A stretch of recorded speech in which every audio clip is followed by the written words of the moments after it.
ನಮಸ್ಕಾರ. ಇದು ಸುದ್ದಿ ವಿಶ್ಲೇಷಣೆ. ನಾನು ಶಶಿಧರ್ ಭಟ್. ಇದು ನನ್ನ ಡಿಜಿಟಲ್ ವಾಹಿನಿ ಸುದ್ದಿ ಟಿವಿ.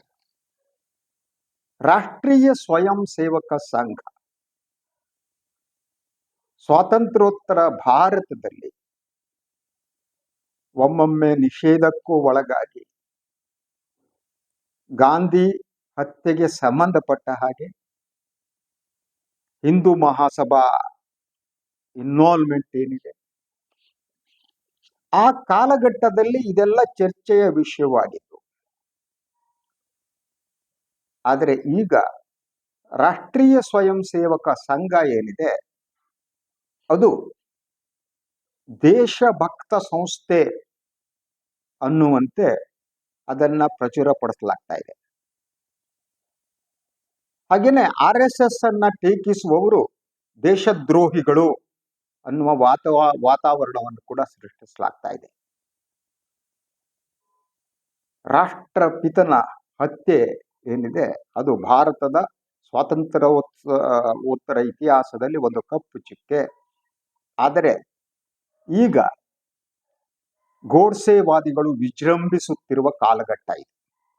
ಇದು ನಾನು ಪ್ರಿಯಾಂಬಲ್ ಆಗಿ ಮಾತನಾಡ್ತಾ ಇರೋದಕ್ಕೆ ಏನ್ ಕಾರಣ ಅಂದ್ರೆ RSS ಮುಖ್ಯಸ್ಥರು ಏನಿದ್ದಾರೆ ಮೋಹನ್ ಭಾಗವತ್ ಅವರು ಈಗ ವಿದೇಶ ಪ್ರವಾಸಕ್ಕೆ ಹೊರಟು ನಿಂತಿದ್ದಾರೆ.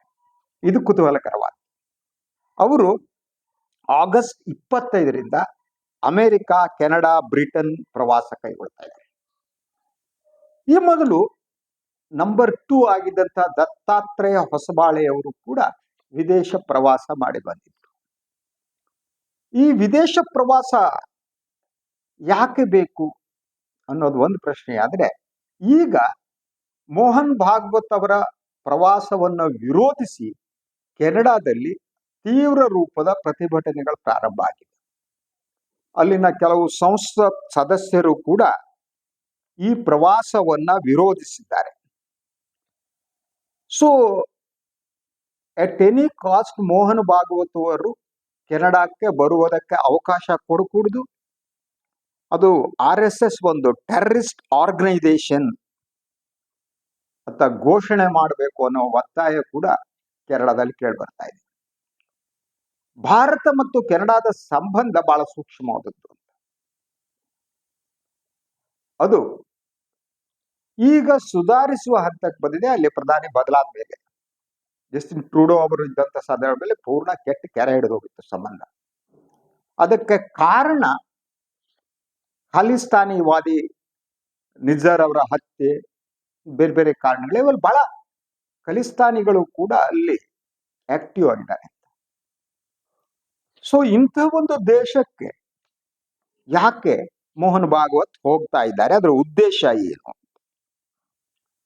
ಸೊ ಒಂದು ಅಂತಾರಾಷ್ಟ್ರೀಯ ಮಟ್ಟದಲ್ಲಿ ತನ್ನ ಇಮೇಜ್ ಅನ್ನ ಸುಧಾರಿಸಿಕೊಳ್ಳುವ ಒಂದು ಯೋಜನೆ RSS ಇದ್ದಂತೆ ಕಾಣುತ್ತೆ. ಇಂಡಿಯಾದ ಒಳಗಡೆ ಹೇಗೆ ಅದು ದೇಶಭಕ್ತ ಸಂಸ್ಥೆ ಅಂತ ಪ್ರಚಾರ ಮಾಡಿ ಅದೊಂದು ಇಮೇಜ್ ಅನ್ನ ಬಿಲ್ಡ್ ಮಾಡಲಾಗುತ್ತೋ ಆ ಇಮೇಜ್ ಅಂತಾರಾಷ್ಟ್ರೀಯ ಮಟ್ಟದಲ್ಲಿ. ಅಂದ್ರೆ ವಿದೇಶಿಯರ ಕಿವಿ ಮೇಲೆ ಅಷ್ಟು ಬೇಗ ಹೂವನ್ನು, ಕಬ್ಬನ್ ಪಾರ್ಕ್ ಅನ್ನೋ ಲಾಲ್ ಬಾಗ್ ಅನ್ನು ಇಡಕ್ಕಾಗಲ್ಲ. ಅದು ಸಮಸ್ಯೆ. ಅದರ ಜೊತೆಗೆ ಇವರ ಪ್ರವಾಸಕ್ಕೆ ಬೇರೆ ಬೇರೆ ಉದ್ದೇಶ ಇರುವಂತಹ ಸಾಧ್ಯತೆಗಳಿವೆ. ಒಂದು, ಅವರು ಹೋಗುತ್ತಿರುವ ಈ 3 ದೇಶಗಳಲ್ಲಿ ಇಂಡಿಯನ್ ಡೈಸ್ಪೋರಾ ಇದೆ. ಅದರ ಜೊತೆಗೆ RSS ನ ಬೇರೆ ಬೇರೆ ಅಂಗಸಂಸ್ಥೆಗಳೇನಿವೆ, ಬೇರೆ ಬೇರೆ ಹೆಸರುಗಳೇನಿವೆ, ಅಂತ ಸಂಸ್ಥೆಗಳಿಗೆ ಡೊನೇಷನ್ ವಿದೇಶದಿಂದ ಬರ್ತಾ ಇದೆ. ಅಲ್ಲಿಯ ಭಾರತೀಯ ಮೂಲದವರು RSSಗೆ ಹಣಕಾಸಿನ ವ್ಯವಸ್ಥೆಯನ್ನ ಮಾಡ್ತಾರೆ, ಕೊಡ್ತಾರೆ.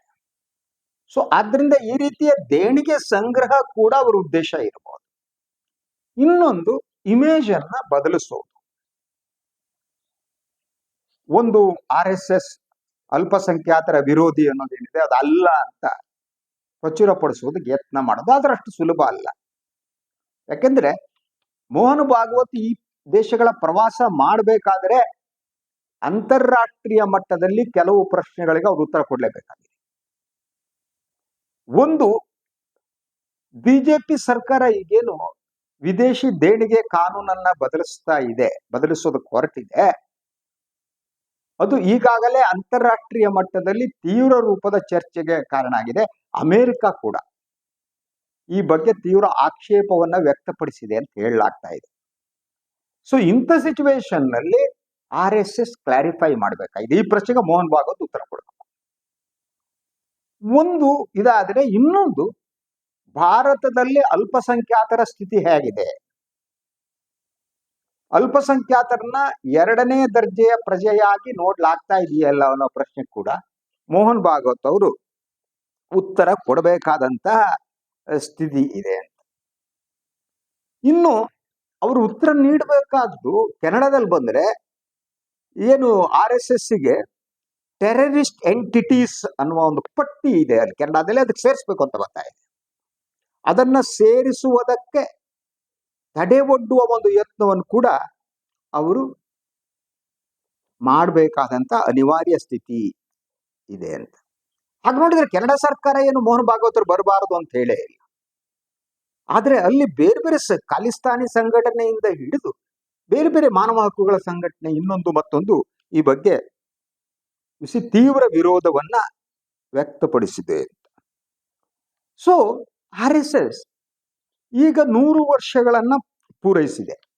ಅದರ ಶತಮಾನೋತ್ಸವ ಕಾರ್ಯಕ್ರಮಗಳು ಕೂಡ ನಡೀತಾ ಇವೆ. ಈ ಹಿನ್ನೆಲೆಯಲ್ಲಿ ಅಂತಾರಾಷ್ಟ್ರೀಯ ಮಟ್ಟದಲ್ಲಿ ಒಂದು ಇಮೇಜ್ ಬಿಲ್ಡಿಂಗ್ ಅಂತ, ಈ ಇಮೇಜ್ ಬಿಲ್ಡಿಂಗ್ ಅನ್ನ ಮಾಡುವುದಕ್ಕೆ ಹೊರಟಿರ್ಬೇಕು. ಯಾಕೆಂದ್ರೆ ಒಂದು, RSS ಮತ್ತು ಬಿಜೆಪಿ ಬೇರೆ ಅಲ್ಲ ಅನ್ನೋದು ವಿಶ್ವ ಸಮುದಾಯಕ್ಕೆ ಗೊತ್ತಿದೆ. ಸೊ ಬಿಜೆಪಿ ಅನ್ನುವುದು RSS ನ ರಾಜಕೀಯ ಮುಖ ಅನ್ನೋದು, ಹಾಗೇನೆ ಬಿಜೆಪಿಯನ್ನ ಡಿಕ್ಟೇಟ್ ಮಾಡ್ತಾ ಇರೋದು RSS ಅನ್ನೋದು ವಿಶ್ವ ಸಮುದಾಯಕ್ಕೆ ಗೊತ್ತು. ಈ ಬಗ್ಗೆ ವಿಶ್ವದ ಹಲವಾರು ಮಾಧ್ಯಮಗಳು, ಪತ್ರಿಕೆಗಳು, ಲೇಖನಗಳು ಬಂದಿವೆ, ಎಲ್ಲದೂ ಬಂದಿವೆ. ಅದರಿಂದ ಆ ಪ್ರಶ್ನೆಯಿಂದ ತಪ್ಪಿಸ್ಕೊಳಕ್ಕಾಗಲ್ಲ. ಬಿಜೆಪಿ ನಮಗೆ ಸಂಬಂಧ ಇಲ್ಲ, ನಮ್ದು ಕೇವಲ ಸಾಂಸ್ಕೃತಿಕ ಸಂಘಟನೆ, ಹಾಗೆ ಸುಳ್ಳು ಹೇಳ್ಕೊಂಡು ಬಿಡಕ್ಕಾಗಲ್ಲ. ಸೊ ಈ ಅಂತಾರಾಷ್ಟ್ರೀಯ ಮಟ್ಟದಲ್ಲಿ RSS ನ ಇಮೇಜ್ ನಾಶ ಆಗಿದೆ ಅಂತಂದ್ರೆ ಅದು ಬಿಜೆಪಿಯ ಇಮೇಜ್ ಅನ್ನು ನಾಶಪಡಿಸುತ್ತೆ. ಸೊ ಮೋಹನ್ ಭಾಗವತ್ ಅವರ ಉದ್ದೇಶ ಒಂದು, RSS ನ ಇಮೇಜ್ ಅನ್ನ ಸುಧಾರಿಸುವುದು, ಅದ್ರ ಜೊತೆಗೆ ಬಿಜೆಪಿ ಇಮೇಜ್ ಅನ್ನು ಸುಧಾರಿಸುವುದು.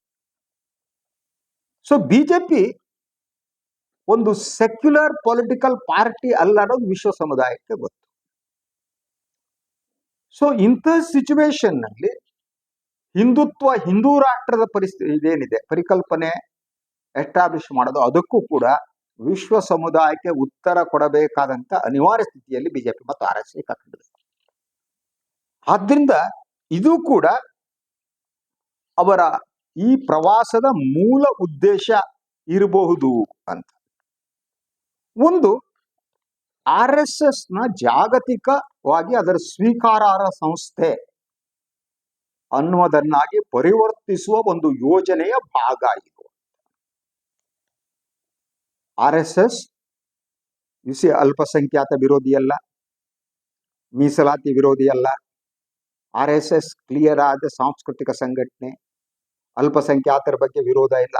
ಆ ಕಾರಣಕ್ಕೆ ಇರಬಹುದು ಹೊರಡುವುದಕ್ಕಿಂತ ಮೊದಲು ಈಗ RSS ಪಾಕಿಸ್ತಾನ ವೈರಿ ರಾಷ್ಟ್ರವಲ್ಲ ಅಂತ ಮಾತನಾಡೋಕೆ ಸ್ಟಾರ್ಟ್ ಮಾಡಿದೆ. ಯಾಕದು? ಹಾಗಿದ್ರೆ ಬಿಜೆಪಿ ಮತ್ತು RSS ನ ನಡುವೆ ಈ ವಿಚಾರದಲ್ಲಿ ವ್ಯತ್ಯಾಸ ಇದೆಯಾ? ಆಗಿದೆ ಅಂದ್ಕೊಂಡ್ರೆ ಮೂರ್ಖರು. ಅಲ್ವೇ ಅಲ್ಲ. ಈಗ ಪಾಕಿಸ್ತಾನದ ಜೊತೆ ಸಂಬಂಧವನ್ನ ಸುಧಾರಿಸಬೇಕಾದ ಅನಿವಾರ್ಯ ಸ್ಥಿತಿ ಮೋದಿ ಪ್ರಭುತ್ವಕ್ಕೆ ಬಂದಿರೋದು. ಇತ್ತೀಚೆಗೆ ನೀವು ಗಮನಿಸಿ, ಪಾಕಿಸ್ತಾನವನ್ನು ಬೈಯೋದನ್ನು ನಿಲ್ಲಿಸ್ಬಿಟ್ಟಿದ್ದಾರೆ, ಬಹಳ ಕಡಿಮೆ ಆಗ್ಬಿಟ್ಟಿದೆ. ಪ್ರತಿಕ್ಷಣ ಉಸಿರು ಬಿಟ್ಟರೆ ಪಾಕಿಸ್ತಾನವನ್ನು ಟೀಕೆ ಮಾಡ್ತಾ ಇದ್ರು. ಆದ್ರೆ ಇದಕ್ಕಿದ್ದಾಗ RSS ತನ್ನ ನಿಲುಮೆಯನ್ನ ಬದಲಿಸಿ ಪಾಕಿಸ್ತಾನ ಮತ್ತು ಭಾರತದ ನಡುವೆ ಇರುವ ಭಿನ್ನಾಭಿಪ್ರಾಯಗಳನ್ನ ಮಾತುಕತೆಯ ಮೂಲಕ ಬಗೆಹರಿಸ್ಕೋಬೇಕು ಅಂತ RSS ಹೇಳತೊಡಗಿತ್ತು. ಅದ್ರ ಜೊತೆಗೆ ಪಾಕಿಸ್ತಾನಿಯರು ಭಾರತೀಯರು ಬೇರೆ ಅಲ್ಲ ಅನ್ನುವ ರೀತಿ ಮಾತನಾಡೋಕೆ ಪ್ರಾರಂಭ ಆಗಿತ್ತು.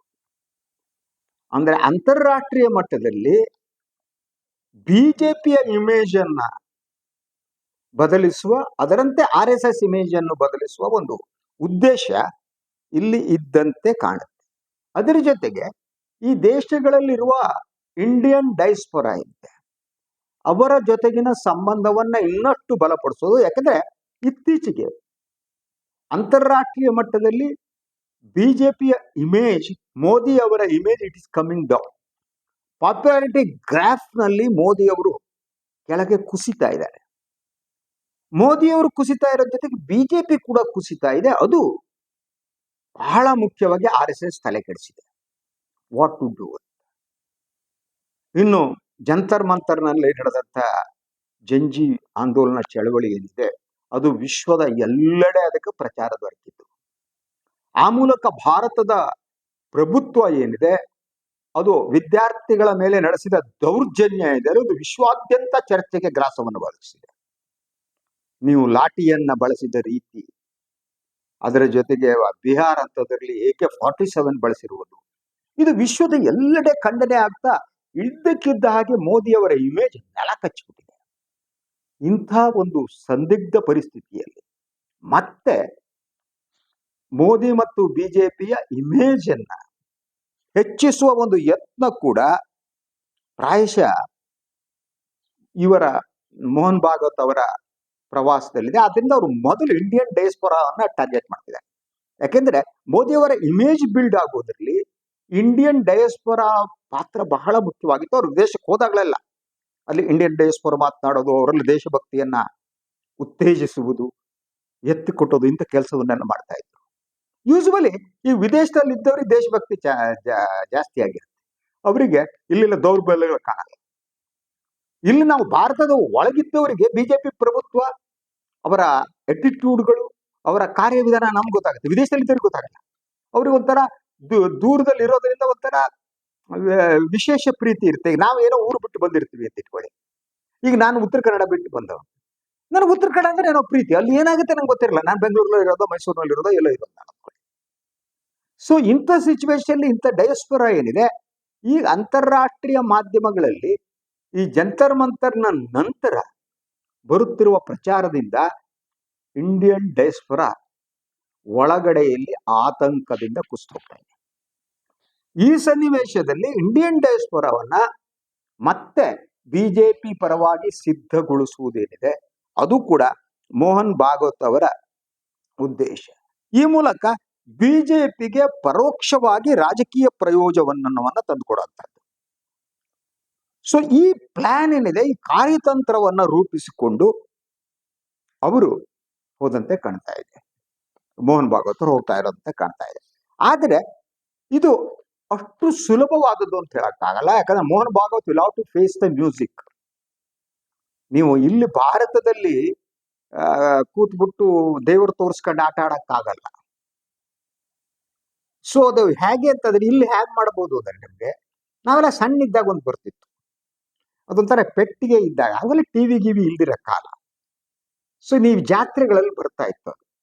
ಅದರಲ್ಲಿ ಅದಕ್ಕೆ ಬಾಂಬೆ ಶೋನೋ ಸಮಥಿಂಗ್ ಹೇಳ್ತಿದ್ರು. ಅದಕ್ಕೆ ಸಣ್ಣ ಕಿಟಕಿಲಿ ಹಿಂಗೆ ನೋಡ್ಬಿಟ್ರು, ಬಾಂಬೆ ನೋಡು, ಕಲ್ಕತ್ತಾ ನೋಡು, ಬಾಂಬೆ ನೋಡು, ಕಲ್ಕತ್ತಾ ನೋಡು, ವಾರಣಾಸಿ ನೋಡು, ಅದ್ರ ಚಿತ್ರಗಳು ಬರ್ತಿತ್ತು. ಸೊ ಆ ಚಿತ್ರಗಳನ್ನ ನೋಡ್ಬಿಟ್ಟು ಅದು ಅದೇ ನಿಜವಾದದ್ದು ಅಂತ ನಾವು ನನ್ನ ತಲೆಗಮಾರವರು ಎಂಜಾಯ್ ಮಾಡ್ತಿದ್ವಿ. ಓ, ಬಾಂಬೆ ಹೀಗಿದೆ, ಕಲ್ಕತ್ತಾ ಹೀಗಿದೆ, ವಾರಣಾಸಿ ಹೀಗಿದೆ, ಹಿಮಾಲಯ ಹೀಗಿದೆ. ಸೊ ಅದಕ್ಕೆ ಆ ಕಾಲದಲ್ಲಿ ₹1 50 ತಗೋತಾ ಇದ್ರು. ಸೊ ಅದಕ್ಕೇನೋ ಒಂದು ಹೆಸರಿದೆ, ಮರ್ತ್ಬಿಟ್ಟಿದ್ದೀನಿ. ಸೊ ಆ ಹೆಸರಿನ ಮೂಲಕ ಅದನ್ನ ಶೋ ಮಾಡ್ತಾ ಇದ್ರು. ಈಗ ಸೊ ಬಿಜೆಪಿ ಮತ್ತು RSS ಮಾಡ್ತಾ ಇರುವ ಶೋ ಇದೆಯಲ್ಲ, ಅದು ಅದೇ ರೀತಿ ಇದ್ದದ್ದು ಈಗ ಸತ್ಯ ಗೋಚರ ಆಗ್ತಾ ಇದೆ. ಅದು ಸತ್ಯ ಅಲ್ಲ. ಸೊ ಇಂಥ ಸಿಚುವೇಶನ್ ನಲ್ಲಿ ಬಹಳ ಮುಖ್ಯವಾಗಿ ಈ ಭಾರತದ ಬೇರೆ ಬೇರೆ ಈ ಸರ್ಕಾರದ ಅಪ್ರೋಚ್ಗಳಿವೆಯಲ್ಲ, ಅದು ವಿದೇಶದಲ್ಲಿರುವ ಭಾರತೀಯ ಮೂಲದವರ ಭದ್ರತೆಯ ಮೇಲೆ ಕೂಡ ಪರಿಣಾಮ ಬೀರುವಂತ ಸ್ಥಿತಿ ನಿರ್ಮಾಣ ಆಗ್ತಾ ಇದೆ. ಅದು ಇನ್ನೊಂದು ವಿಡಿಯೋದಲ್ಲಿ ನಾನು ಅದನ್ನ ವಿಶ್ಲೇಷಣೆ ಮಾಡ್ತೀನಿ ಏನಾಗ್ತಾ ಇದೆ ಅಂತ. ಒಂದು ಬಹಳ ಸ್ಪಷ್ಟವಾಗಿ ಅಲ್ಪಸಂಖ್ಯಾತರ ವಿರೋಧ ಬೇರೆ ಬೇರೆ ರೂಪದಲ್ಲಿ ಮುಸ್ಲಿಂ ಕ್ರಿಶ್ಚಿಯನ್ಸ್ ಎಲ್ಲ ಇದೆಯಲ್ಲ, ಅದು ಅಲ್ಲಿ ಪರಿಣಾಮ ಬೀರ್ತಾ ಇದೆ ವಿದೇಶಗಳಲ್ಲಿ. ಆದ್ರಿಂದ ಸೊ ಇದು ಬಹಳ ಮುಖ್ಯವಾದ ಸಮಸ್ಯೆ. ಇದನ್ನ ಸರಿಪಡಿಸುವುದಕ್ಕೆ ಅವರು ಯತ್ನ ಮಾಡ್ತಾ ಇರೋದು. ಅದರ ಜೊತೆಗೆ ಭಾಗವತ್ ಅವರ ಕಾರ್ಯಕ್ರಮಗಳಿಗೇನಿದೆ, ಭದ್ರತಾ ವ್ಯವಸ್ಥೆ ಹೇಗ್ ಮಾಡೋದು ಅನ್ನೋದ್ರ ಬಗ್ಗೆ ಕೂಡ ಅಲ್ಲಿ ಈ ಕಾರ್ಯಕ್ರಮವನ್ನ ಯಾರು ಆಯೋಜಿಸಿದ್ದಾರೆ ಅವ್ರು ತಲೆ ಕೆಡಿಸ್ಕೊಂಡಿದ್ದಾರೆ ಅಂತ ಹೇಳಲಾಗ್ತಾ ಇದೆ. ಸೊ ಈಗಾಗಲೇ ಇವರ ಪ್ರವಾಸದ ಕಾರ್ಯಕ್ರಮವನ್ನ ಅನೌನ್ಸ್ ಮಾಡಲಾಗಿದೆ. ಅದು RSS ರಾಷ್ಟ್ರೀಯ ಪ್ರಚಾರದ ಮುಖ್ಯಸ್ಥ ಸುನೀಲ್ ಅಂಬೇಕರ್ ಅಂತ ಅವರು ಹೇಳಿದ್ದಾರೆ 25ನೇ ತಾರೀಕಿಂದ ಮೋಹನ್ ಭಾಗವತ್ ಸಾಹೇಬರು ವಿದೇಶ ಪ್ರವಾಸ ಕೈಗೊಳ್ತಾರೆ ಅಂತ. ಅಲ್ಲ, ನಾವು ನಮ್ಮದು ಶ್ರೇಷ್ಠ ಸನಾತನ ಪರಂಪರೆಯಲ್ಲಿ ನಮ್ಗೆ ವಿದೇಶದಲ್ಲಿ ಏನಾಗಬೇಕಪ್ಪ? ಅವರೆಲ್ಲ ಪ್ರಯೋಜನಕ್ಕಿದ್ದಾರೆ, ಕ್ರಿಶ್ಚಿಯನ್ರು ಮುಸ್ಲಿಮ್ಸು ಎಲ್ಲ. ಆ ದೇಶಗಳಿಗೆ ನಾವ್ ಯಾಕೆ ಹೋಗ್ಬೇಕು? ಅಲ್ಲೆಲ್ಲ ಅವ್ರ ಪಾಪ ಗೋಮಾಂಸ ತಿಂತಾರೆ, ಇನ್ನೊಂದು ತಿಂತಾರೆ, ಮತ್ತೊಂದು ತಿಂತಾರೆ. ಅವ್ರ ಹತ್ರ ಯಾಕೆ ಹೋಗ್ಬೇಕು? ನಾವಿಲ್ಲೇ ಸನಾತನ ಧರ್ಮ ಪಾಲನೆ ಮಾಡ್ಕೊಂಡು ಇಲ್ಲೇ ಕುತ್ಕೋಬಹುದಲ್ವಾ? ನಮ್ಗೆ ಯಾಕೆ ಬೇಕು ವಿದೇಶಿ ಇಮೇಜ್? ಯಾಕೆ ಬೇಕು? ನಾವು ಇಮೇಜ್ ಬಗ್ಗೆ ತಲೆ ಕೆಡಿಸ್ಕೊಳ್ಳೇಬಾರ್ದು. ಇಮೇಜ್ ಕೆಳಗಡೆ ಕೂಸಿದು ನೆಲ ಕಚ್ಚಿ ಮುಗಿದು ಹೋಗ್ಬಿಟ್ಟಿದೆ. ಇನ್ನೇನು ಇಮೇಜ್ ಬಿಲ್ಡ್ ಆಗೋದಕ್ಕೆ ಈಸಿ ಅಲ್ಲ, ಆಯ್ತಾ? ಯಾಕೆಂದ್ರೆ ನಾನು ಈ ಮೊದಲು ಹೇಳಿದಾಗೆ ನಮ್ಮವ್ರ ಕಿವಿ ಮೇಲೆ ಏನೇನೋ ಇಡಬಹುದು, ವಿದೇಶಿಯರ ಕಿವಿಯಲ್ಲಿ ಇಡೋದಕ್ಕೆ ಆಗಲ್ಲ. ಅಂತ ಸಿಚುವೇಶನ್ ಇದೆ. ಇಂಥ ಸಿಚುವೇಶನ್ ನಲ್ಲಿ RSS is playing it's game. ಒಂದು, ಬಿಜೆಪಿಯ ಇಮೇಜ್ ಅನ್ನ ಇಂಪ್ರೂವ್ ಮಾಡುವ ಮೂಲಕ ಅಂತಾರಾಷ್ಟ್ರೀಯ ಮಟ್ಟದಲ್ಲಿ, ಸೊ ಅಲ್ಲಿರುವ ಇಂಡಿಯನ್ ಡೈಸ್ಪೊರಾವನ್ನು ಬಳಸಿಕೊಂಡು ಆ ಇನ್ಫ್ಲೂಯೆನ್ಸ್ ಮೂಲಕ ಭಾರತದ ಒಳಗಡೆ ಇದು ಮಾಡುವಂಥದ್ದು, ಇಮೇಜ್ ಬಿಲ್ಡ್ ಮಾಡುವಂಥದ್ದು. ಅದ್ರ ಜೊತೆಗೆ ಬೇರೆಯವರು ದೇಣಿಗೆ ತಗೊಳ್ಳೋದಕ್ಕೆ ವಿರೋಧ ಮಾಡೋದು, ಅಲ್ಲಿ ದೇಣಿಗೆ ಸ್ವೀಕರಿಸಕ್ಕೆ ಬೇಕಾದಂತ ವಾತಾವರಣವನ್ನ ಸೃಷ್ಟಿಸಿಕೊಳ್ಳೋದು. ಸೊ ಇಂಥ ಒಂದು ಯತ್ನವನ್ನ RSS ಪ್ರಾರಂಭಿಸಿ, ಅದ್ರ ಜೊತೆಗೆ ಸೊ RSS ಏನಿದೆ ಈ ಹಿಂದುತ್ವಕ್ಕೆ ಸಂಬಂಧಪಟ್ಟ ಹಾಗೆ ಅವರು ಅಂತಾರಾಷ್ಟ್ರೀಯ ಸಮುದಾಯಕ್ಕೆ ಕ್ಲಾರಿಫೈ ಮಾಡಲೇಬೇಕಾದ ಅನಿವಾರ್ಯ ಸ್ಥಿತಿ ನಿರ್ಮಾಣ ಆಗಿದೆ. ಅದು ಬಿಜೆಪಿ ಮೇಲೆ ಪರಿಣಾಮ ಬೀರುತ್ತೆ, RSS ಮೇಲೆ ಪರಿಣಾಮ ಬೀರುತ್ತೆ. ಅದರ ಜೊತೆಗೆ ಭಾರತೀಯ ಸಂವಿಧಾನವನ್ನ ಇವರು ಸಂಪೂರ್ಣವಾಗಿ ಒಪ್ಪಿಕೊಂಡಿಲ್ಲ ಅನ್ನೋದು ಕೂಡ ವಿಶ್ವ ಸಮುದಾಯ ಗೊತ್ತಿದೆ. ಇಂತಹ ಸಿಚುವೇಶನ್ ನಲ್ಲಿ BJP is suffering, so RSS is also suffering. ಈ ಒಂದು ಪರಿಸ್ಥಿತಿಯಿಂದ ಹೊರಗೆ ಬರೋದಕ್ಕೆ RSS ಹೊಸ ಕಾರ್ಯತಂತ್ರವನ್ನ ರೂಪಿಸಿದೆ. ಅದರ ಭಾಗವಾಗಿಯೇ ಈಗ RSS ನ ನಂಬರ್ 1, ನಂಬರ್ 2, ನಂಬರ್ 3 ಎಲ್ಲ ವಿದೇಶ ಸುತ್ತುವುದಕ್ಕೆ ಪ್ರಾರಂಭಿಸಿದ್ದಾರೆ. ಈ ವಿದೇಶ ಸುತ್ತುವಿಕೆನೆ ಅವರ ವೈಫಲ್ಯದ ಸಂಕೇತ. The failed. ಏನು ಮಾಡಬೇಕು ಅನ್ನೋದ್ರಲ್ಲಿ ಫೇಲ್ ಆಗಿರುವುದರಿಂದ ಈಗ ವಿದೇಶಗಳಿಗೆ ನುಗ್ಗಿ ಅಲ್ಲೇನೋ ಮಾಡೋದಕ್ಕೆ ಹೊರಟಿದ್ದಾರೆ. Let us wait and see ಅದೇನಾಗುತ್ತೆ ಅಂತ. ಇದು ಇವತ್ತಿನ ಸುದ್ದಿ ವಿಶ್ಲೇಷಣೆ. ಇನ್ನೊಂದು ವಿಚಾರದಾಗ ಮತ್ತೆ ಬರ್ತೀನಿ. ನಾನು ಲೈಕ್ ಮಾಡಿ, ಸಬ್ಸ್ಕ್ರೈಬ್ ಮಾಡಿ, ಬೆಲ್ ಐಕಾನ್ ಪ್ರೆಸ್ ಮಾಡೋದಕ್ಕೆ ಬರೀಬಿಡಿ. ಹಾಗೇನೆ ಸಾಧ್ಯ ಆದರೆ ಸಹಾಯ ಮಾಡಿ ಸ್ವತಂತ್ರ ಪತ್ರಿಕೋದ್ಯಮವನ್ನು ಉಳಿಸಿ ನನ್ನನ್ನು ಆಶೀರ್ವದಿಸಿ. ಎಲ್ಲರಿಗೂ ನಮಸ್ಕಾರ.